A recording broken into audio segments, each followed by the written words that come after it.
Vous devez être prêts, vous ne pouvez pas avoir peur. Vous ne pouvez pas avoir peur maintenant, parce qu'il a déjà fait, maintenant vous allez devoir être audacieux comme un lion. Vous allez devoir dire j'ai confiance en Dieu, je crois ce qu'il a fait, je crois ce que le sang de Jésus a fait, et je n'ai pas peur. On va parler de votre dépression, on va parler de votre relation, on va parler de votre attitude, votre caractère.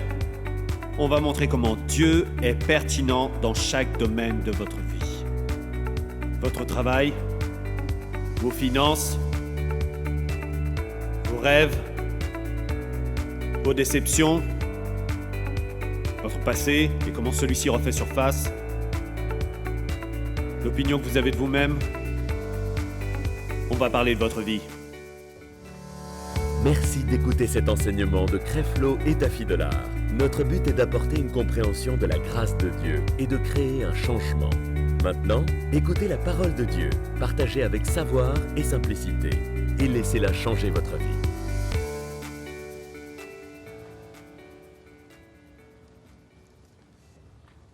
La pertinence de Dieu. Dites à un jeune, Dieu te donnera la sagesse pour réussir tes examens. Hein? Dites à un étudiant qui pense avoir trouvé sa future femme, mais il ne sait pas comment l'approcher. Le Seigneur t'a donné de l'audace et il te dira ce qu'il faut dire. Il te montrera comment marcher et comment l'approcher.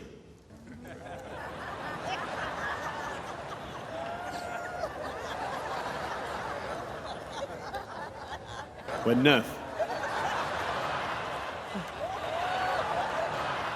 Le Seigneur t'aidera dans ça. Il te donnera la confiance. Dans les choses où tu n'as pas confiance. Il est un puissant partenaire. C'est pour ça qu'il a envoyé le Saint-Esprit pour t'aider. Il t'aime tellement. Il veut t'aider chaque jour, toute la journée. Mais nous ne recevrons pas d'aide. Parce que nous croyons seulement que Dieu peut nous aider quand il est temps de mourir. Non, je veux un Dieu qui peut m'aider quand je vis chaque jour de ma vie. Père, je crois que cette promotion a déjà été pourvue parce que ta parole dit « Tu as parfaitement ». Ouh, vous avez déjà vu ça dans les Écritures? Il kushaka. Oh, merci Seigneur, je me demandais quand j'allais prêcher ce message, mais c'est là. Tu sais, il a déjà rendu parfaites les choses qui vous concernent. Donc, tous les jours où tu te réveilles, tu peux te rappeler de Dieu et ce qu'il dit. Aujourd'hui, toutes les choses qui me concernent sont accomplies. Toutes les choses qui me concernent. Si tu ne pensais pas à toutes les choses, il ne fallait pas le dire. Mais tu es impliqué dans toutes choses de ma vie et tu as déjà pris soin de toutes les choses de ma vie. Tu regardais ma vie avant qu'elle ait commencé. Alléluia! Et tu as prévu la fin depuis le début, que la gloire te soit rendue. Tu as déjà pourvu à toutes les choses dont je pouvais avoir besoin. Et donc ne paniquez pas quand des choses arrivent. Rappelez-vous seulement que Jésus a déjà pris soin de cette chose. Et ça, c'est juste un jour. Et demain viendra. C'est juste un jour. Et certains d'entre vous sont venus ce matin vraiment tendus. J'ai pas dit tendus, vraiment tendus. Tu essaies de faire ceci, tu essaies de faire cela, après tu sais pas comment. Et tu entends, et tu es en train d'entendre qu'il y a un Dieu qui peut t'aider à te détendre, qui peut supporter les choses que tu essaies de supporter, parce que c'est ce qu'il est. Il est comme ça.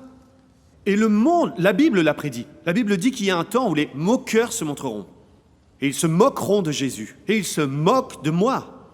Et ils se moqueront de toi quand tu leur diras « Je dis ». Non, ne dis pas « je dis ». Jésus dit ça et c'est dans la Bible. Je dis seulement ce que la parole dit. Ne mets pas ça sur moi, tu peux mettre ça sur Jésus, c'est à lui qu'il faut s'en prendre.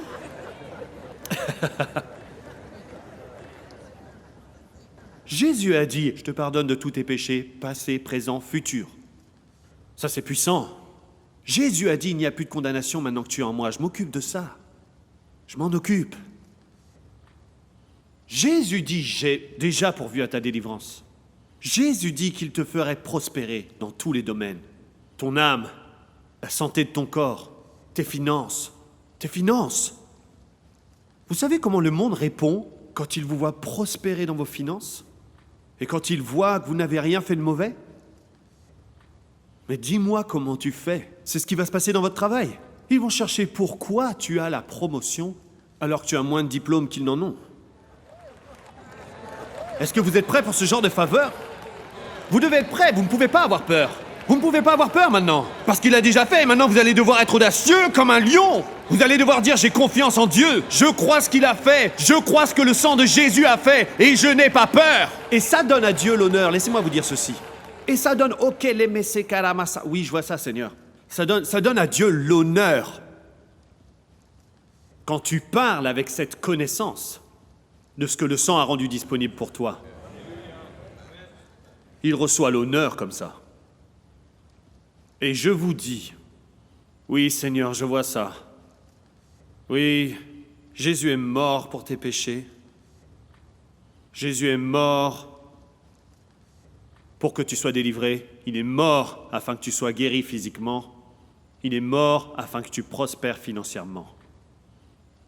Maintenant, comment tu te sentirais si c'était toi qui avais fait tout ça et quelqu'un viendrait te voir pour te dire « Je sais que tu as fait toutes ces choses, et plus encore, mais je vais juste en prendre une.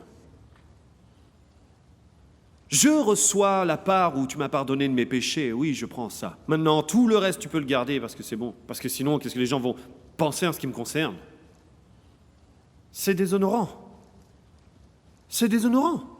Il a fait toutes ces choses et toi, tu as honte de les recevoir. Tu es mort. Tu as souffert, tu es allé en enfer, tu as saigné, tu as eu des trous dans tes mains. Tout ça pour qu'à la fin, on prenne une seule chose? Je veux toutes les choses qu'il a pourvues pour moi.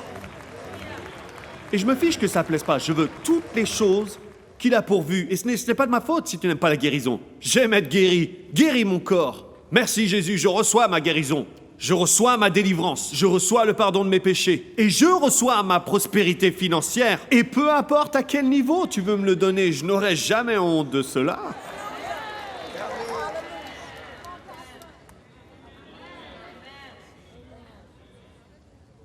Est-ce que vous m'écoutez? Donc, dans ces séries, je vais aborder des sujets et vous montrer la pertinence de la grâce de Dieu dans chacun de ces domaines.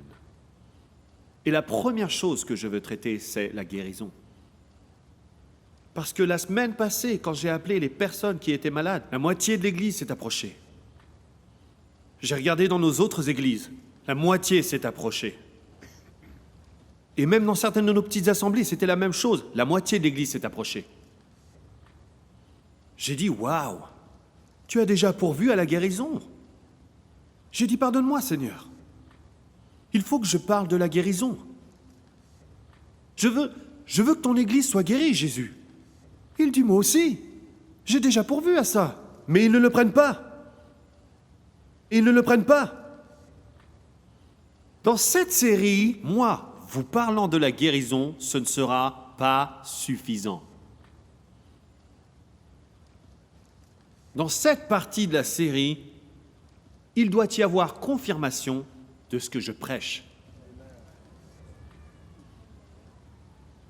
Les mots ne sont pas suffisants. C'est le temps de sonner et de passer à table. Le temps d'avoir votre attention. Car Jésus vous a déjà guéri. Donc plusieurs d'entre vous vont expérimenter des manifestations physiques alors que vous êtes assis. Certains d'entre vous vont recevoir leur guérison alors que je prêche sur ça. Certains d'entre vous vont la recevoir quand on imposera les mains sur vous. Et quand quelqu'un vous imposera les mains, je n'ai pas besoin d'imposer les mains à tout le monde, puisqu'il a dit ceux qui auront cru. Combien de croyants j'ai dans cette place? Et donc ceci va être un moment inhabituel ici, parce que si Jésus a prêché sur la guérison, et qu'il a dit qu'il avait besoin d'une confirmation, quelle arrogance il y a pour n'importe quel prédicateur de penser que les paroles seules seront suffisantes. Donc pour les prochaines semaines, et je n'ai pas l'intention d'aller trop vite dans cette série, on va parler de votre dépression, on va parler de votre relation, On va parler de votre attitude, votre caractère. On va montrer comment Dieu est pertinent dans chaque domaine de votre vie. Votre travail, vos finances, vos rêves, vos déceptions, votre passé et comment celui-ci refait surface, l'opinion que vous avez de vous-même. On va parler de votre vie. Et si tu viens à l'église, je t'enseignerai. Je sais pas comment faire venir les gens à l'église. J'ai déjà tout essayé, les bonbons, la barbe à papa, j'ai vraiment déjà tout essayé. Vous savez, les jours en jogging, les jours en jean. Mais je vais remettre tout ça au Seigneur. J'ai plus le temps pour ce genre de choses. Vous savez, la fumée, une fois, il y avait tellement de fumée que je commençais à tousser, à m'étouffer avec cette fumée-là.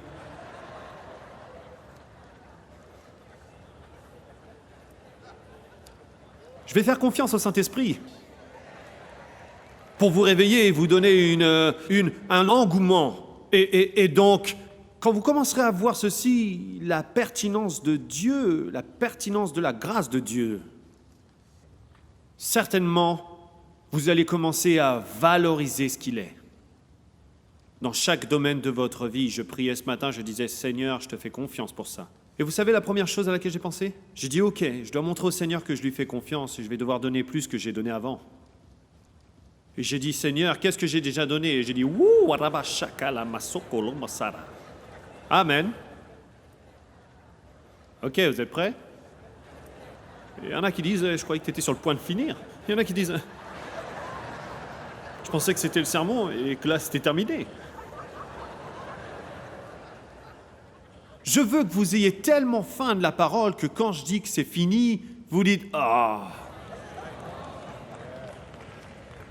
Et Dieu dit que ceux qui ont faim et soif de justice seront rassasiés. Tourne-toi vers ton voisin et dis « Est-ce que tu as faim ?»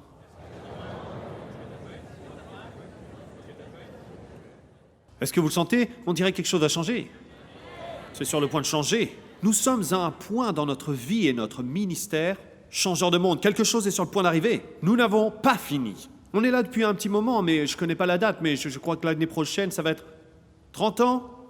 Est-ce que c'est 30? Mon Dieu! Et on est seulement sur le point de commencer. Ça a pris 30 ans pour avoir une église qui n'est pas effrayée. Et je remercie Dieu que nous ayons les autres églises dans la ville, parce qu'on ne pourrait pas nourrir tout le monde ici. Dieu merci pour vous qui êtes à North Cross. Dieu merci pour vous qui êtes à Vellarica, à Marietta, à Mâcon. Dieu merci pour ces églises en Géorgie, parce que s'il n'y avait pas ces églises en Géorgie, je devrais prêcher 2-3 fois la même chose le même jour. Et j'ai demandé au Seigneur de ne plus faire ça. Des années auparavant, je prêchais dans 4 services. Le premier commençait à 6h30. 6h30 6h c'était à 6h? Oh Jésus! Et le suivant commençait à 7h30, et après c'était à 10h, après il y en avait un à 12h30, et après je partais parce que j'avais un rendez-vous quelque part dans le pays. C'était la grâce!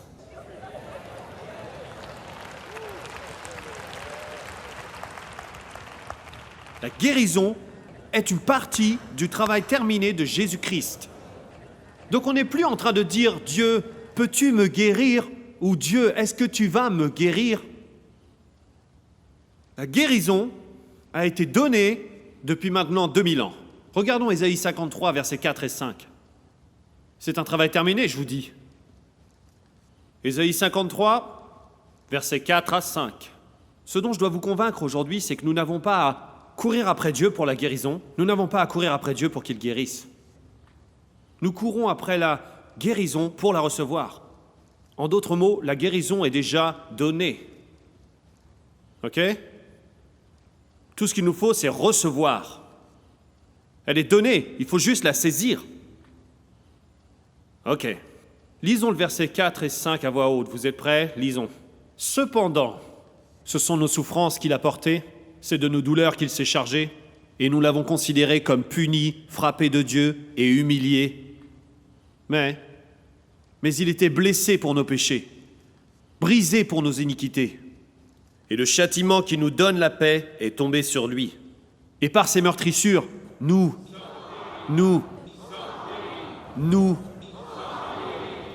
Non, nous n'allons pas être, mais nous. Mais regardez la version amplifiée au verset 4. Nous sommes guéris. Et il y a beaucoup de personnes qui se trompent ici. Je vous l'ai dit, les prières auxquelles il ne répondra pas sont les prières pour lesquelles il a déjà fait quelque chose. Vous ne pouvez pas vous approcher de Dieu dans une attitude de Dieu, j'ai besoin que tu fasses ceci. Il dit, je l'ai déjà fait. Et la version amplifiée d'Ésaïe chapitre 53, premiers 4 et 5, je veux que vous preniez des notes de toutes ces choses qui ont déjà été faites pour nous. Allons au verset 4. Cependant, ce sont nos souffrances qu'il a portées. Maladie, faiblesse et les détresses. Combien d'entre vous savent ce que c'est que le stress ? Mon docteur m'a dit. Quand le stress prend la place, Nos cellules se ferment. afin de donner la nutrition et l'oxygène, et même dans les thérapies pour l'oxygène. Rien de ce que tu fais ne peut marcher si tes cellules sont fermées, elles ne peuvent rien recevoir. Tes cellules Vont fournir l'oxygène et les nutriments. à ton corps tout entier. Mais s'ils ne reçoivent pas les nutriments, parce qu'elles sont fermées à cause du stress, tu peux être en train de faire quelque chose pour ta santé et ne pas en bénéficier parce que le stress les a fermées. Ceci est l'ami numéro 1 du diable. Car si ce que tu fais ne te tue pas, je vais te stresser entre tes deux oreilles. Fermer tes cellules afin qu'elles ne puissent recevoir ce qu'elles doivent fournir à ton corps tout entier. Cependant, il s'est chargé de nos souffrances, et nos maladies, et nos faiblesses, et nos stress. Il a porté nos souffrances et nos douleurs. Notre punition, il l'a portée. Et dans notre ignorance, nous l'avons considéré comme puni, frappé, humilié par Dieu, comme frappé par la lèpre. Verset 5. Mais il était blessé pour nos transgressions, brisé pour notre culpabilité, regardez bien, et nos iniquités. Le châtiment qui était nécessaire pour obtenir la paix, le châtiment qui était nécessaire pour obtenir la paix, pour obtenir notre bien-être, est tombé sur lui. Et par ces meurtrissures qui l'ont blessé, nous sommes guéris, ça c'est une partie, et entièrement restaurés. Quelle est la différence ? Quand tu es guéri, ça se passe dans ton corps physique. Quand tu es entièrement restauré, c'est tout ce qui te concerne. La femme, avec un problème de sang, quand elle a touché le pan de son vêtement, la Bible ne dit pas seulement qu'elle a été guérie. Vous pouvez regarder. La Bible dit qu'elle a été entièrement restaurée. Qu'est-ce que ça veut dire ? Ça veut dire, juste avant, il est écrit qu'elle avait dépensé tout ce qu'elle avait pour aller mieux, donc elle n'était pas seulement affectée dans son corps, elle était aussi affectée dans son porte-monnaie. Elle avait plus d'argent, parce qu'elle avait tout dépensé. Et la Bible dit que lorsqu'elle a touché le pan de son vêtement et pris, elle l'a pris. Elle a été guérie dans son corps et entièrement restaurée, donc n'importe où il y avait un manque. Quand elle l'a reçu, elle a été entièrement restaurée. Entièrement veut dire rien de manquant, rien de brisé. Jésus est mort pour que dans votre vie, rien ne vienne à manquer et que rien ne soit brisé. Qu'est-ce qui manque dans ta vie ? Qu'est-ce qui est brisé dans ta vie ? Reçois ce que Jésus t'a déjà donné. Sois entièrement restauré. Tourne-toi vers quelqu'un et dis entièrement restauré.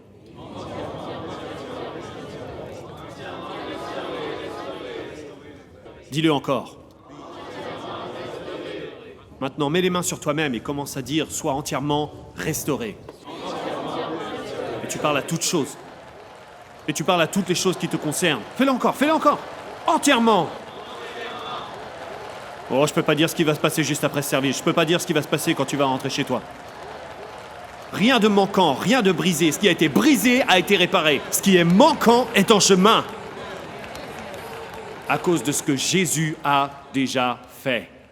Première épître de Pierre, chapitre 2, verset 24. 1 Pierre 2, verset 24.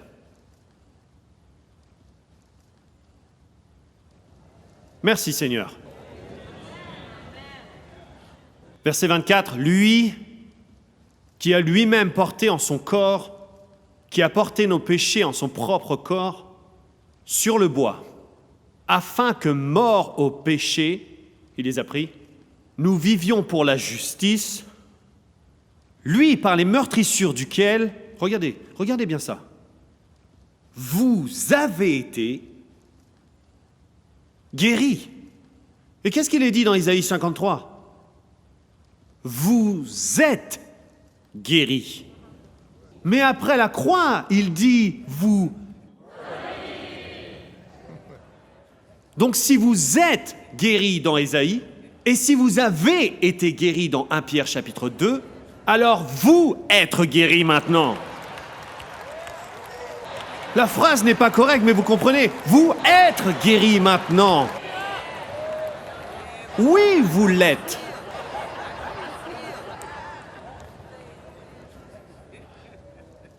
Donc le problème autour de la guérison physique, la première base est recevoir le temps de ce qui a déjà été fait. Recevoir ce temps de la guérison qui a été accompli. Il a été accompli il y a 2000 ans. Vous n'essayez pas d'être guéri, vous êtes déjà guéri. Tu es guéri. Ce n'est pas comme si tu priais pour la victoire, mais tu pries dans la victoire. Tu ne pries pas pour la guérison, tu pries dans la guérison. Dis-le fort, je suis guéri. Tourne-toi vers des personnes et dis-leur, tu es guéri.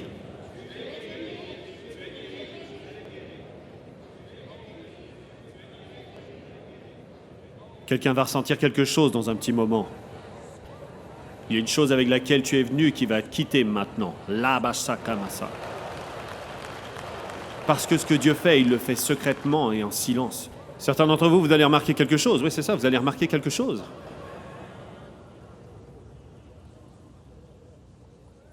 Maintenant, écoutez-moi. Si Jésus a eu à cœur la guérison et à la pourvoir pour nous, nous devons aussi l'avoir à cœur afin de la recevoir. Pensez à ça. Qu'est-ce que ça veut dire ? Jésus a fait cela afin que nous soyons guéris. Il nous faut y aller pour recevoir. Jésus a pris nos maladies de la même manière qu'il a pris nos péchés. Qui croit qu'il a pris nos péchés ? Ok ? De la même manière que vous croyez qu'il a pris vos péchés, il a aussi pris vos infirmités et vos maladies. Il est honoré quand nous parlons la guérison.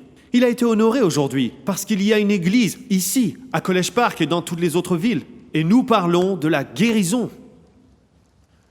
Jésus utilise la guérison comme une cloche pour avoir l'attention des gens. Et afin de prouver qu'il avait le pouvoir sur la terre de pardonner les péchés de l'homme, et il voulait prouver qu'il avait déjà le pouvoir de faire ça. Et maintenant, si vous avez un doute qu'il avait le pouvoir de faire ça, on va éclaircir ça maintenant. Allez à Marc chapitre 2.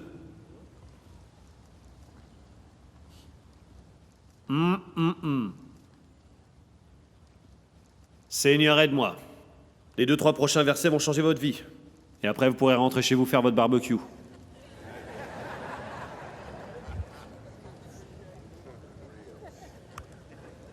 Vous savez, les gens utilisent toutes sortes d'excuses. Ah, aujourd'hui, c'est le jour de la fête nationale. Mais tu vas vraiment faire tes grillades à 10h ? Non, on va commencer à cuisiner plus tard. Bah, viens à l'église alors. Il se passe quelque chose quand tu mets Dieu en premier avant de faire toutes les autres choses. Parce que si ce n'était pas Dieu, au lieu de célébrer le mémorial, vous seriez vous-même une part du mémorial.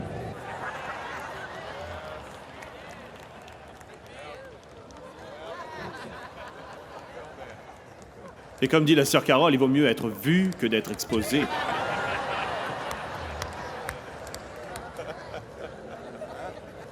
Ok, Marc 2, verset 1, regardez attentivement, c'est vraiment merveilleux. Une chose à laquelle nous n'avons pas répondu, nous devons répondre maintenant. Et il dit ceci, quelques jours après, Jésus revint à Capernaum, on a appris qu'il était dans la maison, on a appris que Jésus était dans cette maison. Au verset 2, il est dit ceci, et il s'assembla un si grand nombre de personnes que l'espace devant la porte ne pouvait plus les contenir. Et il leur annonçait la parole. Donc il leur prêchait la parole, gloire à Dieu. Amen. Maintenant regardez ça, verset 3. des gens vinrent à lui, amenant un paralytique porté par 4 hommes. Et regardez, comme ils ne pouvaient pas l'aborder à cause de la foule, ils découvrirent le toit. Et moi, je veux être bien sûr d'avoir des amis qui sont comme ça.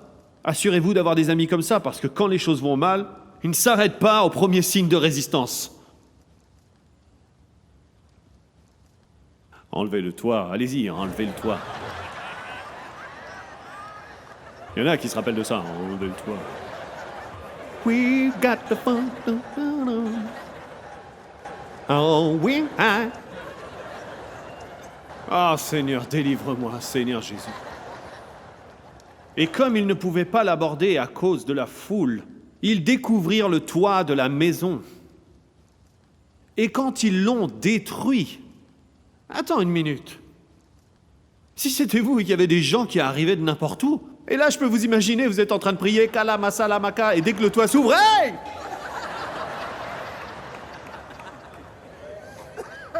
On veut voir Jésus, hey, je m'en fiche de qui vous êtes, vous détruisez pas mon toit comme ça.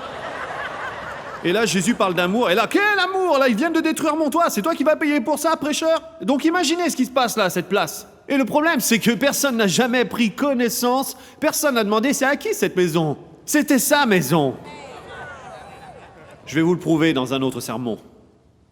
Il y en a qui vont dire quoi? Il dit que Jésus avait une maison. Je pensais qu'il était sans abri. Alors vous ne lisez pas bien la Bible. Si c'est mauvais d'être guéri, laissez-moi vous dire ça. Si c'est mauvais d'être guéri, alors pourquoi vous allez chez le docteur?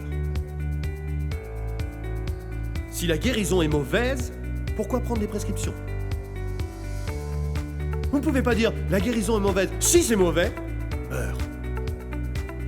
C'est la volonté de Dieu pour chaque personne d'être guérie. La Bible dit Jésus est allé dans un village et il les a tous guéris. Laissez-moi vous parler de quelque chose qui s'est passé dans ce village. Vous savez que Jésus était vivant à ce moment-là. Vous savez qu'on ne pouvait pas être un chrétien jusqu'à ce qu'il meure et qu'il verse son sang. Donc Jésus est allé dans un village et il a guéri tout le monde et il n'y en a aucun d'eux qui était chrétien.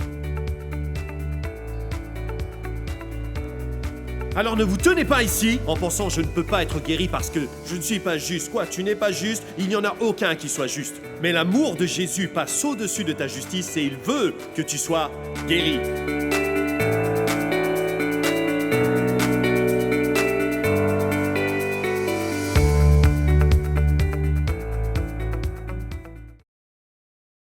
Cette émission est rendue possible grâce au précieux soutien des partenaires d'Enseigne-moi Canal International. Retrouvez tous nos programmes sur enseigne-moi.com.